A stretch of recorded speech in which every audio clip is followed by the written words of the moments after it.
월세가 얼마셨어요? 아, 월세 10만 원. 그 말씀이 대단히 좋은 말씀이긴 한데 제가 김현배 목사님한테 약간 당한 것 같아. 왜 그러냐면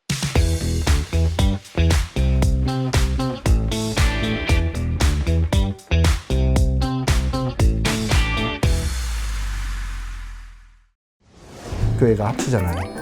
그러면 합병이라고 하면은 이 교회 이름을 거의 대부분 합칩니다. 그래서 푸른 동북교회, 뭐 동부 푸른 교회, 뭐 더불어 뭐 이런 식으로 뭐 이렇게 막 들어가요. 아니면 제3의 교회를 하든지.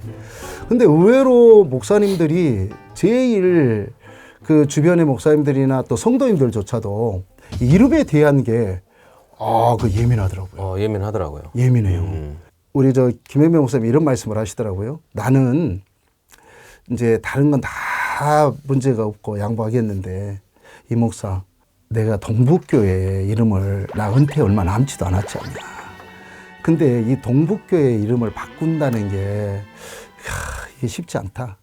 그랬어요. 그런데 보통 연합은 합병을 하려면 뭔가 합쳐야 될 텐데요. 그러다가 제가 그랬어요. 그렇죠.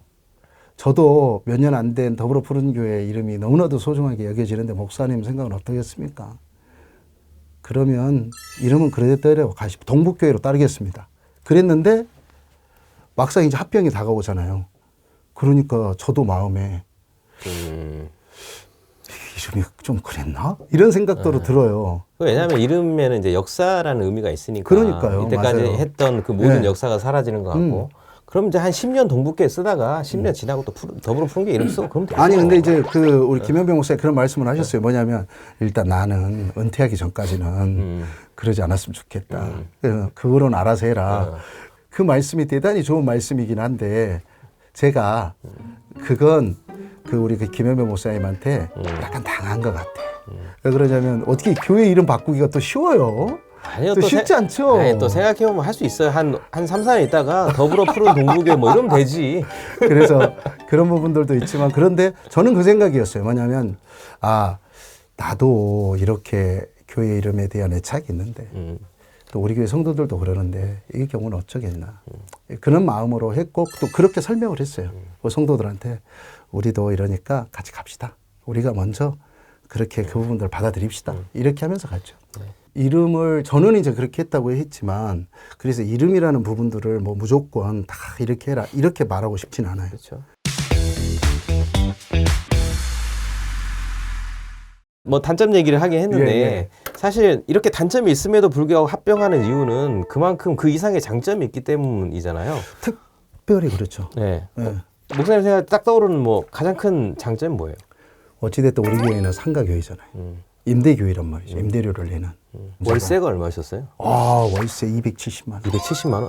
100평 정도? 120평. 120평? 예. 너무 과하지 않았어요? 그러니까 이렇게 오해를 할 수가 있단 말이죠. 그러니까 뭐냐면 저희는 원래 저희 집에서 개척을 했어요. 거기에서 시작하고 나서 조금 10명 정도 넘어가니까 회사 사무실에 빌려서 그냥 했어요.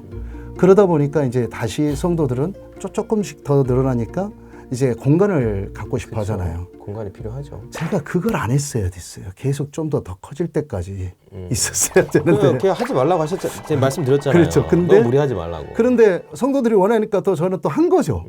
그래서 들어간 거예요. 그렇죠. 그래서 이제 월세가 270이었는데. 근데 월세가 그렇게 튈 줄 누가 알았어요. 코로나가 충격이 컸죠. 어쨌든 그렇게 보면 목사님 교회는 이제 장소적인 어려움들이 있었는데 합병을 하면서 그 부분이 이제 대단히 좋죠. 해소가 된 거네요. 재정적인 압박도 좀 해결이 되고. 정말 소화가 너무 잘 돼요. 그렇죠. 한국 교회 작은 교회 개척교회 목사님들이 아마 그 부분이 가장 현실적으로 어려운 부분. 그렇죠. 그러니까 재정적인 측면에서 보면 어쨌든 장점이긴 한 것 같아요. 그러려면 두 교회가 개척교회면 안 되고. 그렇죠. 한 교회는 두 교회가 개척교회여도 오히려 같이 합쳐지면은 그것도 나쁘지 않다. 저는 그래서 그렇게 제 주변에도 개척하신 분들 뭐 있는데 월세가 주니까 재정적인 측면에서는 그렇죠.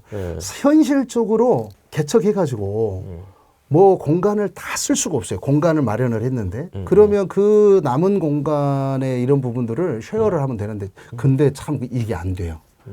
또 그렇게 저도 우리 교회에 그 좋은 공간이잖아요. 근데 그 오후 시간을 사용을 해라. 뭐 전기세도 안 받겠다. 그래도 야 쉽지. 그런데 우리나라 자존심 상해하는 것 같아. 뭐 그런 것도 있겠지만 우리나라 구조에서는 예. 의식이나 구조에서는 예. 또 그게 어렵고 미국 같은 경우에는 예. 한 미국 한인들 교회를 그렇잖아요, 여러 많이. 이민자들이나 다른 인종들이 쓰거든요. 그렇죠, 다른 교회들이. 맞아요. 예. 그게 이제 문화로 자리 잡혀서 괜찮은데 우리나라는 아직은 예, 그게 그렇죠. 조금 어려울 것 같고. 남의 집에 들어가서 예배를 드다 보면 우리 교회 뺏긴다는 생각하게 되잖아요. 예, 그렇죠. 맞아요. 그렇기도 하고 우리나라 라이프 사이클을 보면 예배를 드리고 어디로 이동하기 원하는 거지 어디 갔다 와서 예배 드리고 싶어 하지 않거든. 맞아. 그것도 있죠. 시간을 모든 사람들이 다 11시를 선호하지. 네. 오후 3시, 오후 4시 주일 그 시간을 예배 드리기를 원하는 사람들이 그렇지 그러니까. 많지는 않더라고요. 김포에 뭐 한 건물을 교회들이 이렇게 쉐어하거나 예. 그런 교회들이 있다고 했는데 그게 이렇게 여러 지역으로 이렇게 퍼지지 않은 것들을 보면 맞아요. 분명히 맞아요. 그런 부분에 대해서 문화적으로 해결이 안 된 부분들이 맞아요, 있다라는 맞아요. 반증인 것 공감해요. 같기도 네. 해요. 그러저러한 여러 가지 장점들이 있는데 예. 그 중에 하나가 결국에 이제 사례나 예. 이런 부분일 것 같아요. 집 문제 뭐 이런 거. 그렇죠. 이런 것들은 어떻게 해결을 하셨어요? 제가 솔직히 말씀드리면 저는 지금 월세 살고 있어요.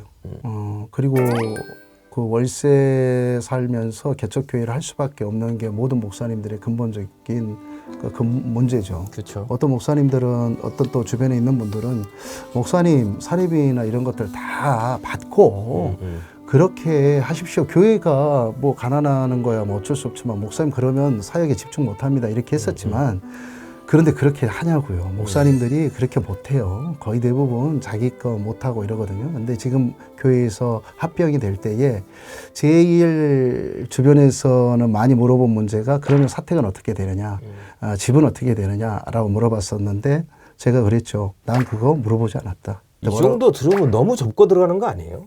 그렇죠. 그러니까 왜 그러냐면 제가 그랬어요. 그러면서 뭐라고 했냐면 목사님, 근데 저는 월세를 내고 있어요. 그러니까 목사님이 월세는 책임져 주셔야죠.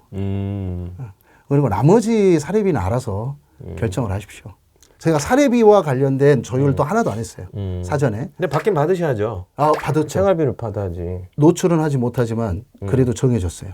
그러면 이제 위 그보다는 아래 더 위에요. 더 위. 예, 더 위에요. 그런데 그것도 장점이네. 예, 더 위에요. 그러나 이제 이 부분들을 챙기기 시작하려고 마음 먹으면 아마 여러 가지 생각들 될 거예요. 왜냐하면 합병을 앞두고 있는 교회들이 가장 마지막에 어려움을 당하는 시점이 은퇴하시는 목사님의 사례 이 부분하고 이제 새로 부임하는 목사님의 사례 예. 이 부분들이 조율이 안 돼서 맞아요.